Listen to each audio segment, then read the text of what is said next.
Terima kasih Dato' Ketua. Soalan saya soalan 6.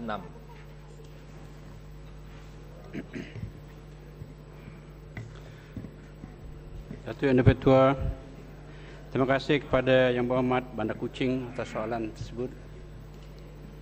Kerajaan di bawah kajian semula Dasar Otomotif Nasional NAP yang baru diumumkan pada 28 Oktober 2009 telah menetapkan bahawa kadar semasa duty import dan duty excise bagi semua jenis kenderaan adalah dikekalkan.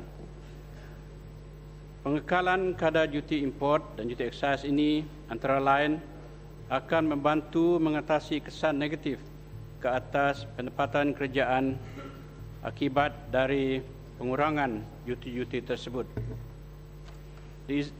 Di sini izinkan saya untuk menyatakan bahawa pengurangan atau penghapusan duty import tidak semestinya menjanjikan pengurangan dalam harga kenderaan kerana harga adalah ditentukan oleh syarikat-syarikat pengeluar dan pemasang kenderaan berdasarkan faktor pasaran. Sekian. Ya, Yang Berhormat Bandar Kuching. Terima kasih Dato' Ketua. Terima kasih Yang Berhormat Timbalan Menteri. Tadi Yang Berhormat Timbalan Menteri kata penghapusan tarif itu dan duty cukai pengimportan tak akan mengurangkan harga kereta. Ini adalah tidak benar. Kita boleh buat bandingan di antara kereta umpamanya Toyota Vios yang dijual di Malaysia, iaitu di antara RM70,000 Malaysia hingga RM90,000 Malaysia. Tetapi kereta tersebut dijual di Thailand hanya RM50,000 hingga RM70,000 Malaysia. Dan kereta tersebut dijual di China pun lebih kurang RM40,000 hingga RM45,000 hingga RM60,000 Malaysia. Dan Honda City juga. Honda City dijual di Malaysia adalah lebih kurang RM90,000. Dan manakala dia dijual di China lebih kurang RM50,000 saja.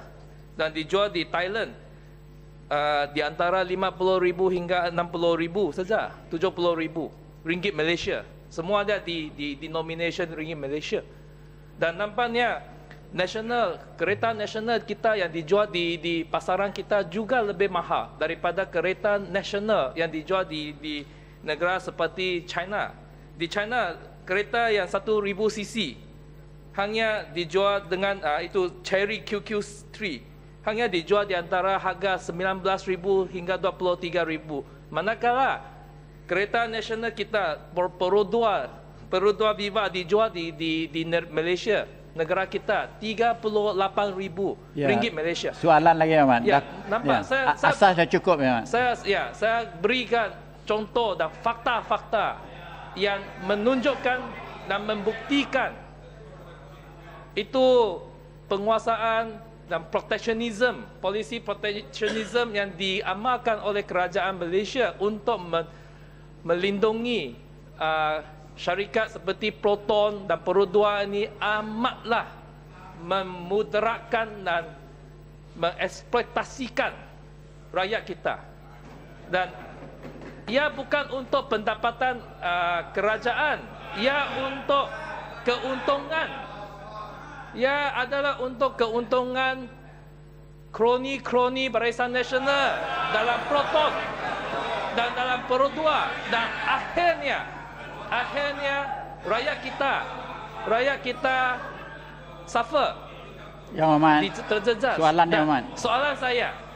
Soalan saya, adakah ini adil untuk rakyat Malaysia untuk membayar begitu mahal untuk kereta, sedangkan kroni-kroni Barisan Nasional dalam syarikat Proton dan Perodua ini membuat keuntungan yang begitu banyak? Adakah ini adil? Dan apakah kerajaan akan buat? Jawablah. Terima kasih. Belum jawab lagi, Yang Berhormat. Terima kasih Yang Berhormat. Terima kasih atas ujar-ujar yang diberi tadi itu. Kita tahu kerajaan memang menjalankan dasar otomotif nasional mengikut juga Plan Induk Perindustrian ketiga kita ataupun IMP3 yang menggariskan usaha kerajaan untuk memastikan industri otomotif negara terus mampu mengekal dan meningkatkan daya saing kita di peringkat tempatan dan antarabangsa. Apa yang disebutkan oleh Yang Berhormat tadi ini terpulang kepada kerjaan masing-masing, kerjaan Thailand ke, kerjaan China ke, untuk menentukan import ataupun tarif yang dikenal oleh mereka. Soalan saya, walaupun adakah demikian, ini adil? Adakah ini adil? Tadi saya tengok itu Kina Batangan nodding his head. Yang Dia pun Muhammad, bersetuju Yang Muhammad dengan jangan saya. macam ni, Muhammad. Jangan macam ni, Muhammad.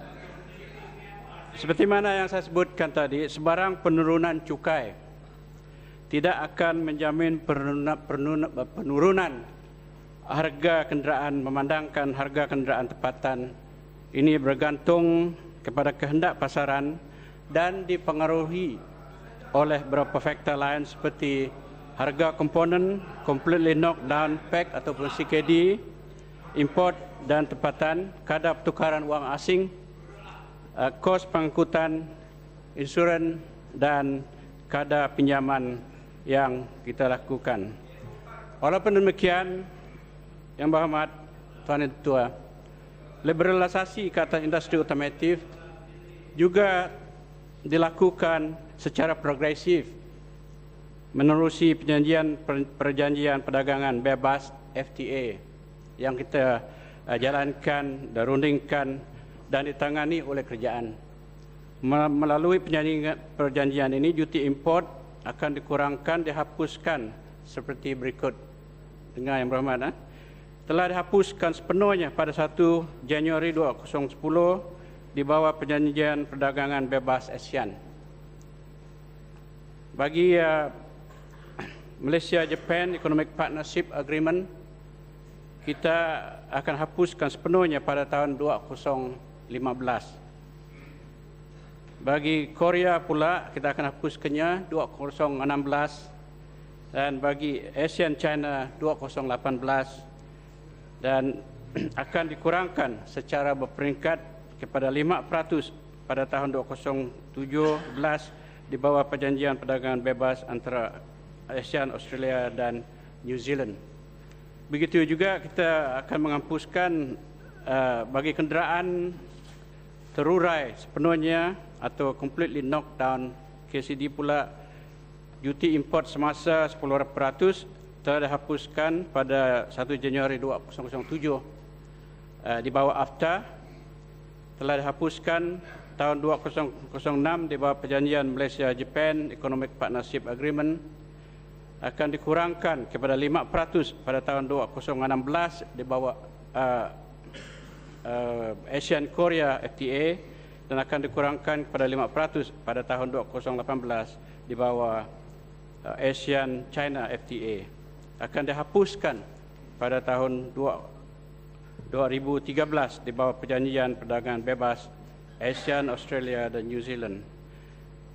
Jadi pengurangan dan penghapusan secara berperingkat akan membolehkan industri otomotif domestik menjadi lebih kompetitif disebabkan terdapat persaingan dengan produk import. Kemasukan produk import yang lebih murah sebagai import bahan mentah diperolehi dari rakan FTA boleh membantu mengurangkan kos pengeluaran produk keluaran tempatan. Sekian, terima kasih.